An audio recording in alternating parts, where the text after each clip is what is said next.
All right, so before we really get started, sorry, that's my Discord notification, not yours. Um, just be aware of, to, um, let's quickly go over like your purpose in this comp. Um, Generally, Echo's job is to like control off angles. You want to really poke dive tanks, especially things that are not ball. Ball is like kind of obnoxious to poke. He's really fast and he never stays in one spot too long. But Monkey sort of has to stage, right? So like if he wants to like jump aggressively over there, right? He kind of has to sit here, right? And as Echo, you can kind of just fly over him right here and just shoot him and make him really pay. Echo and Tracer are some of the best anti-Monkey heroes in the game right now, and it's part of what makes Monkey really bad right now. It's just like the strength of these of Echo and Tracer. Um, so one thing you want to, so your priorities are like poking, fighting for map control, right? So you just duel people. Whenever you duel, make sure you have like some kind of pocket first, either from a Zen Orb or from a big pack, or your Echo with you before you go for a fight, right? Sorry, your Mercy with you when you go for a fight. You never want to go into a fight like without help and then have to like get help afterward. It just like it draws attention, it draws healing resources away from like the fight, right? It's just very awkward. Um, so you want to have the pocket before you go to take duels with people, or you commit to like heavy poke. Um, but you do want to duel people. Not necessarily to kill them, but you do want to force them out, right? So if like you and the Echo just shoot each other a bunch right here, right? So the Echo's here and you shoot each other for a bunch, and then the Echo has to leave because like she doesn't have orb or something, and you have orb or you have a mercy pocket, right? Then you won, right? You've won the exchange, and that lets you now shoot at someone else totally for free, uncontested, right? Um, and like a lot of this mirror right here with this ball sig dive versus I mean they're not running ball sig, so it's a little different. But in a ball sig mirror, a lot of it just comes down to like be able to poke their tank be able to poke them when they can't poke you, right? And it comes down to these small exchanges where you try to like outfight each other. Um, so yeah, so you want to poke Monkey because Pokey Monkey is good, and he has no defense against it. Um, you need to watch out for McCree, but you can actually poke the McCree as well, and yeah. So you want to shoot DPS, and you want to shoot tanks. Sorry, that's super reductionist. Okay, hang on. You want to dual DPS for map control, and once you have the map control, that lets you shoot other people for free, right? Especially tanks. Um, and it's like a lot of these small moments that add up really fast. Uh, in this mirror. So they're obviously not running mirror. But yeah, so you poke their DPS out, so that way you can shoot other people for free. So I guess you don't poke the DPS out. You fight the DPS back, or you fight the DPS so that you can poke people for free. Sorry, this is not the best. Okay, hang on.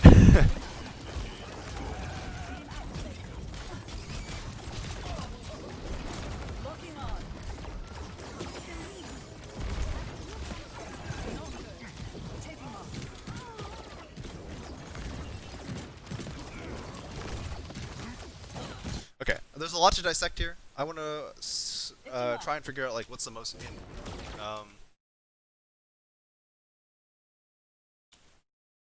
the first thing is this fly is a little too early.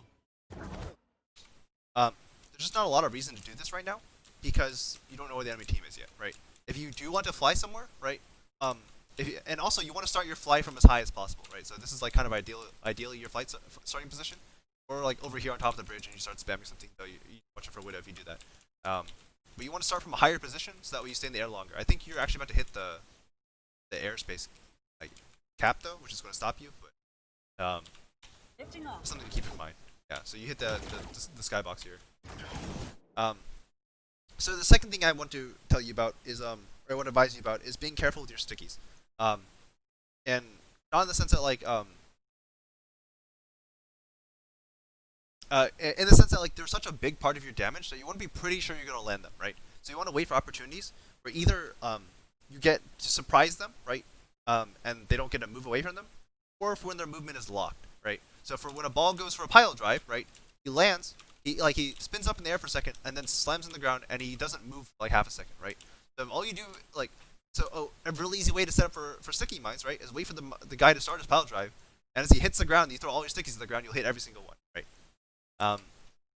And I want to think you to think about like kind of like every character in those veins. Like, what are the times when their movement is like locked, right? It can be as simple as like this guy jumped in front of me, right? And so now I will throw stickies at him, right?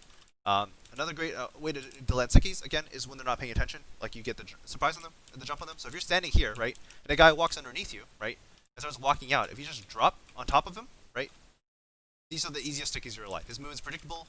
He's walking in a straight line, more or less, right? And you land right behind him. You hit all your stickies, and then you boost up and start shooting him or lasering him or something, right? And it's like the easiest kill of your life, right? And you want to kind of think in those terms, right? You sticky either when it's free. So within the during a fight, you sticky only when like you're relatively sure you're gonna land all the stickies because their move is predictable for some reason or another, right? Or when you get the drop on someone, right? Pre-fight, you can kind of stickies wherever, right? Because like if you're here and you throw stickies, probably hit at least some of them, and you'll get a lot of free ult charge. So when you're farming, like throw stickies on cooldown because you want to build ult, right? But during a fight itself, that's how I want you to think about stickies. So be considerate with your fly. You want to start your fly when the fight's about to start again, or when the fight's actually starting. Because this is too early, right? You're gonna run out of fly, and then the fight's gonna start. It's gonna be super awkward. You want to fly from high locations. You started from a relatively high location, so it's all right. But especially for maps with the higher skybox in this, you want to start from higher locations.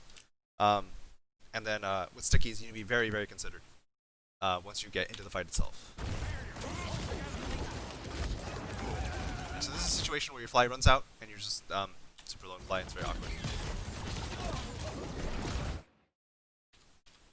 Oh, and okay, so the way to think about beam is it's like your finishing tool, right? So there's a distinction between tanks and squishies. For squishies, you want to make sure you're actually confirming their health is below 50% before you start the beam, or at least close enough that like your beam will very quickly get them below 50%.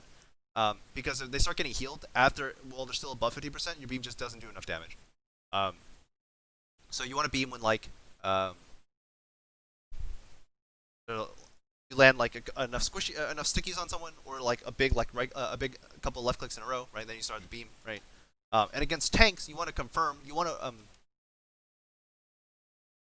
Sorry, that was not right. For squishies, you want to anticipate somewhat your damage sometimes, right? So if you're landing a lot of left clicks, you can kind of just start a beam, right? Expecting them to be low. Or if you land like a really big sticky plus left click or something, right? So you like sticky left click, and as soon as you realize that you're about to do a lot of damage, you just open up with the beam, right? So you can be a little bit predictive about the beam. And then against tanks, you want to be fairly sure that your beam is going to be doing max damage from the beginning, right? So if we go back a bit, it's like the first 20 seconds. Holy crap! It's right here, right? You see his health, right? Just immediately start the beam, right? Because like you know that he's way below health, and you just can kill him, right? This shouldn't be a stickies. This should be a beam, right? Another quick thing with beam is that you can also use your fly while beaming. Let me actually. What that looks like. And it'll give you more mobility on your beam, and also it makes you harder to kill. Because there's a lot of times when you just die while you're beaming, because it's like it locks you into an I think you go slower. Personality synchronization 100%. That's about okay. It's the same as speed, but yeah. So you're locked into an animation, right?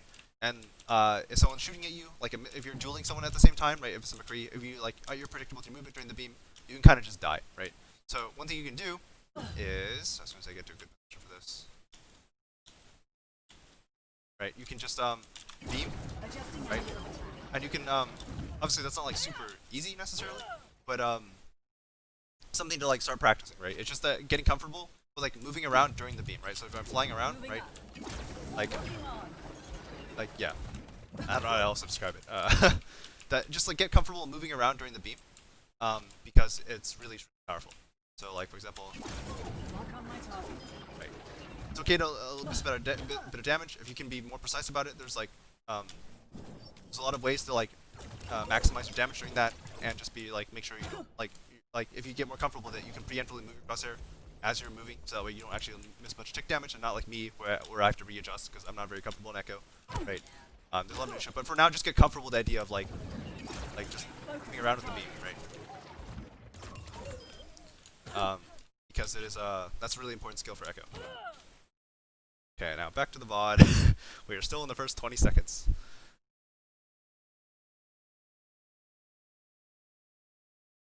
Now entering the temple.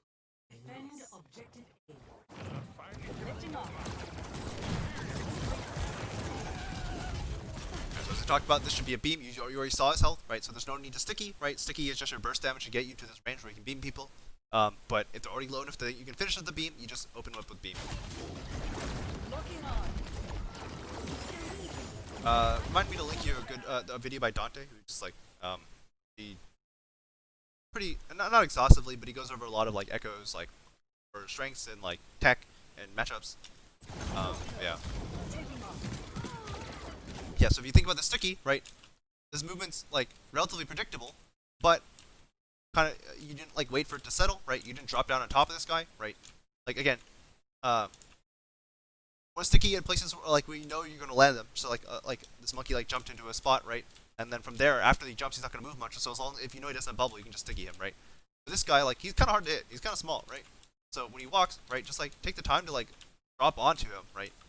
And it's when you get here, the sticky is like incredibly easy, right?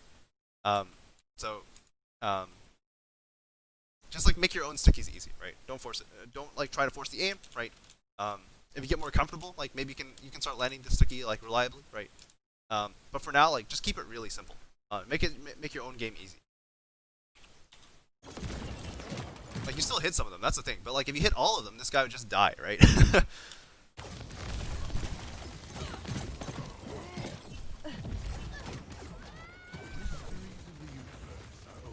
Mobility increased.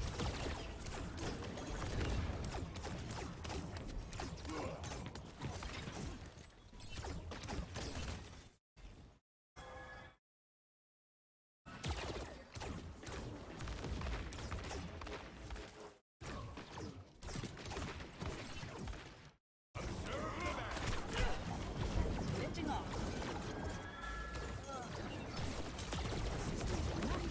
Yeah, again, see, you try to go for the stickies on the really hard spot when the ball is rolling in and he's going super fast, right? Like that's just hard, right? Like if you just wait here instead, someone else will come in behind the ball because the ball never wants to do anything completely by himself, right?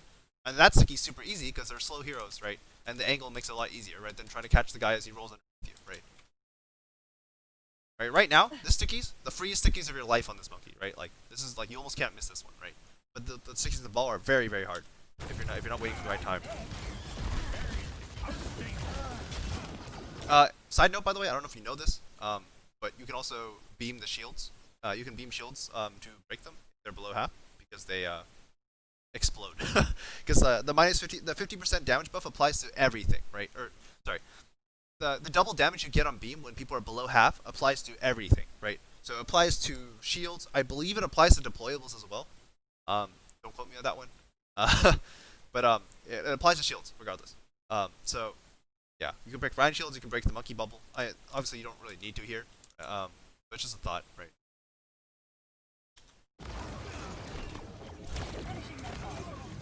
So again, right? Sorry, I forgot to talk about the third responsibility. So the first responsibility, right? We fight for map control against their DPS if they have a DPS that can contest for map control. So that involves, like, for example, dueling the other Echo, right? Especially when you have a pocket, right? You can hunt her down, right? The second thing is, like, once you've like achieved map control, you poke them as much as you can. Your hero is still a poke hero. You're kind of like Genji. You just farm, right? And when the fight breaks out, you either need to keep poking tanks and like commit to killing them because you just do like a crap ton of damage against tanks, or you dive with your team, right? But the thing is, you're trying to dive with your team, like you're throwing stickies at the dive as if you're there, but you're not there, right? So if you're going to do that, right, you want to be here going in with your team, right? With like your ball and your tracer to kill these people, and you should be like right here, positioning wise, right, like above them, right? But if you're going to be over here, right, don't throw the stickies at them. Throw the stickies on the easy people that are killing your backline that you're right on top of, right? You do a lot of damage against tanks, like you should use that, right?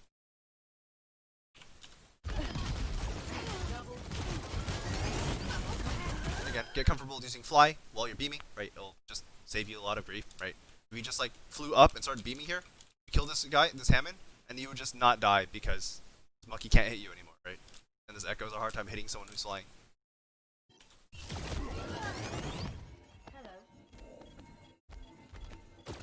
And then if you flew up, you could grab the Mega, right? And you'd come back with your team with your ball, right? And then you could ball and you, a ball plus a full health you versus like a full health Echo plus a half health Monkey is definitely favored for you guys, right? So, like, things to keep in mind, right? Not expecting you to make these plays just yet. But yeah, that's something you want to like really focus on, right? So like again, where you are depends on what you do, determines what you're doing. If you're not already in position to dive with down, right, you want to be back on point. If you're already on point, instead of trying to dive with down, you should be trying to kill tanks, right? And before that, you want to duel the Echo because you kind of ignored the Echo. It felt like the entire fight. You want to duel the Echo first to prevent her from getting the airspace to be here in the first place, right? If you just fight the Echo out on this part of the map, right, the Echo never gets here, right? Then this is like 2 dive tanks into your backline, and it's not that big a concern because your backline actually outnumbers them, right? Yeah.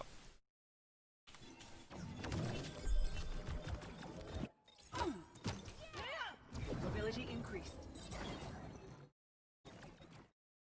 Activating the barrier. Alright, we fell back. It's fine. Alright, so duplicate. I know you weren't there for VOD review. Yesterday. But we talked about VOD review just like the timing of things. So this comp, right? You have like kind of like a poke backline that also has no mobility with like the Zen and the Sig, right? So whenever you dive, you want to dive with the intent with your backline doing something, right? You never want to take your dive heroes and just dive like out here, right? If your backline is not right here pushed up against it, so that way they can contribute, right? If your backline's on point when you're diving here, it's just a bad dive, right? But if your backline's here when you're diving, when you take your team to dive, right, it is now a good dive, right? So the same philosophy for your ult, right? You never want to ult unless your team can do something about it, right? So don't like for example, right? Once they get to this part of the choke, right, and your team's like still kind of back here, right? Like be careful just like standing up here and ulting. So wait until your team's can occupy some of their attention, and then it stresses their ability to handle you because now you're Echo ulting while they're dealing with other things at the same time, right? As opposed to just focusing down the Echo ult.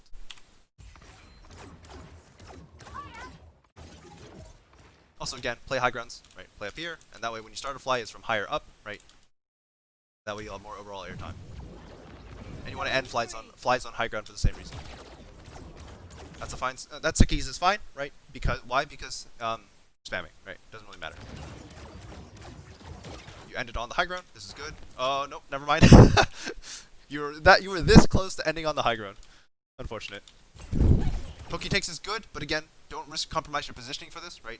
Map control is first, right? This is like super exposed, right? As opposed to being here, right?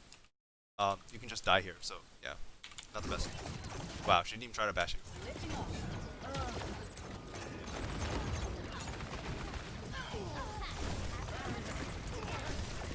It just looks like you're not very comfortable moving and shooting on this character. And I know like the 3D movement plus like the lack of like AoE on this character, like relative, like compared to like Pharah, for example, can make it like feel kind of clunky. And I also know you're not used to playing this character, but like you just gotta be comfortable with moving and shooting. Because it looks like a lot of the time you're not even moving your crosshair, right? Right here, you just slow this down, right? So just slow. All right. If you look at your crosshair, right? Crosshair is not moving at all. Essentially, you're just like it's entirely like at the whims of your movement, right? So you just gotta be more comfortable with independently moving your crosshair relative to your movement and counter strafing your movement, right? Or counter aiming your right. So whenever you go left, you want to move your crosshair to the right, right? And this should be automatic. You you want to practice so much that you don't really need to think about this. I know as Echo can be tricky because there's also an up-down component. When you go up, right, you need to move your cursor down, and vice versa, right? But this is something that like is a core mechanical skill and it will help you like with any shooters really. But you just need to be more comfortable with this because it's just costing you a lot of missed damage. Right again, right there. You see that?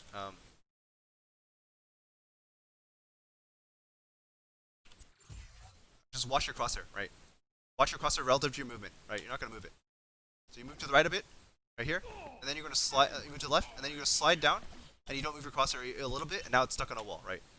Right, and then you move to the left, right? You didn't move it again, right? Just a lot of like, it's called lazy aim, by the way, where you aim mostly with your A and D keys as opposed to your moving your mouse, right? So, sorry, I'm gonna go back to the training range. This you see this a lot with mostly hit scan players actually, but it does happen to other characters. So I'll just play Echo, right? Personality synchronization. So for example, 100%. um, Good to be back. instead of like aiming at this guy, right? Instead of like tracking him and like doing this stuff, right? What lazy aim is I'll just like move with this guy to make him go somewhere high ground so it's a little easier. Moving up. So instead of tracking this guy, right, and like aiming him independently on movement, right? Like if I just like this, I move along with him. Like it reduces the overall like uh how taxing it is to aim because like it's easy, right? Like I didn't move my mouse at all basically, right? And that's like that situation is very useful, right? And it's very good for like hit scans like who are dueling someone that you're beating, right? So if like you're a soldier against like I don't know. If like you're a soldier 1v1 and you're ahead by 100 HP, the other guy's to focus more on dodging, so you can focus more on aiming, right? Because if he's dodging, he's probably missing more shots. Um, and so lazy aim is good in those situations because you can just if you just mirror his movement, just hit a lot of shots. Because it's easier. It's easier, right? Um, but you don't want to be overly reliant on this because you just can't. If you can't aim without it, then you're gonna end up in a lot of situations where you just like um, will either miss shots because you're like you'll have to like move in a way that like you to avoid shots with. So then you'll just miss everything because you're not can't use lazy aim. Um, or you'll become predictable and just die because you're aiming with your movement and not your crosshair. So for example, if I'm mirroring this guy and that guy's a McCree and he's looking at me, he just two tapped me and I died there, right?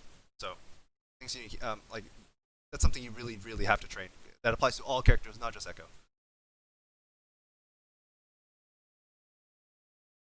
And again, I'm not entirely sure if this is like just because you're not comfortable in Echo. I don't remember seeing this last time on McCree, but I also wasn't really looking for it. But it's something like you just need to always consider. It's super important, or not super important. It's like lazy aim is really bad to be overly reliant on. Right? Super lazy aim.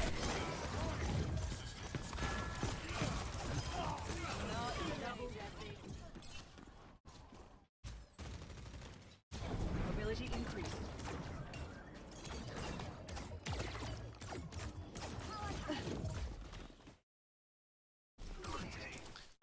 Some drills people do, by the way, to like help isolate that, is that they will like just like do drills, for example, in like aim trainers, like aim labs, or just like in the practice range or against bots. They'll stand still and aim purely with their mouse, right? And that way you can like practice working on it, and it'll feel really bad probably if you're too used to lazy aiming because you just feel like you can't hit anything, right? Once you get more comfortable with that and you get more used to aiming your crosshair, then you can like start doing drills where you very intentionally make sure that you don't mirror their movement, right? Um, and then that like and while you're shooting, and that way like you're just practicing not lazy aiming, and so that way like you don't slip into it by habit, right? And I'm giving you a lot of information right now. Just pick one thing at a time, and just really work on it, right? So we can work on your echo for now, like your sticky bomb timings or your beam timings. Just pick one, right? Like either your shift usage, your beam usage, or your sticky usage, right? And then work on that, one of them, right? Um, or just work on lazy aim right now for now. Uh, yeah, I think I should probably just end the VOD here. Um,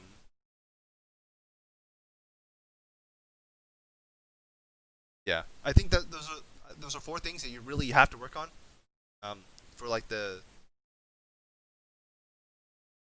near future. So just pick one of them, like one per week or something, for the next couple of weeks, and just like really grind it out, right? So if you want to practice sticky usage, just make sure that like so you can so when you're during this part of the map game when nothing's happening, spam stickies on cooldown, right? Just to build as much ult as you can, right? Um, but then other than that, I only want you to sticky people who are either locked into predictable movement, like a Rhine charge or something, or a pile driver, right? Or like it's like a fat tank that you can't miss anyways. Like after a monkey jumps, like you just land somewhere and then like kill a shield and then you just like sticky him, right? Or it needs to be like a sticky where you catch them totally by surprise, right? And they're not looking at you and you drop down and you try to blow them up, right? Those are the only times I want you to see you sticky in the middle of a fight. And just resist the urge to sticky if you're not confident you're going to hit it, right? And so if that's your goal for next week, right? That's what I want to see in your next VOD. Um, um, and yeah. If you want to focus on beam usage, then like um, for squishies, again, you can be a bit predictive about it. But if you're against tanks, make sure like you start the beam as soon as they can start getting below half, but you don't want to start it any earlier than that, right? Um, so if you want to focus on beam usage, like with the ball example we talked about, right? I want to see the beam a lot earlier, right? As soon as you identify that guy is really low, right, and just start beaming, and get comfortable beaming while flying, right? And flying, I guess, is the same. I guess flying and beaming go together. So get comfortable with that, and flying timing as well, right? Again, fly like you can fly a lot early on to spam, right? But you want to save your fly for when the fight actually is about to start, right? So like when they're pushing in, right, then you start flying and you start fighting, right? But you don't want to fly until then. And then for lazy aim, I gave you some. I already told you about some drills, right? Isolate your aim, and then like and then do some drills where you intentionally move in a way that is not mirroring their movement. That way you can aim independently. But pick one of those three. Just really work at it for a week, and then bring me a VOD that shows me your development in that, and then we can talk about if we want to keep working that further, or whether or not you want to move to another one of these three. But these three things are probably the most important things for your Echo. Um, yeah. You finished watching this all the way through. DM me what 9 plus 2 equals. If you have any questions, comments, concerns, let me know, and I hope this was helpful.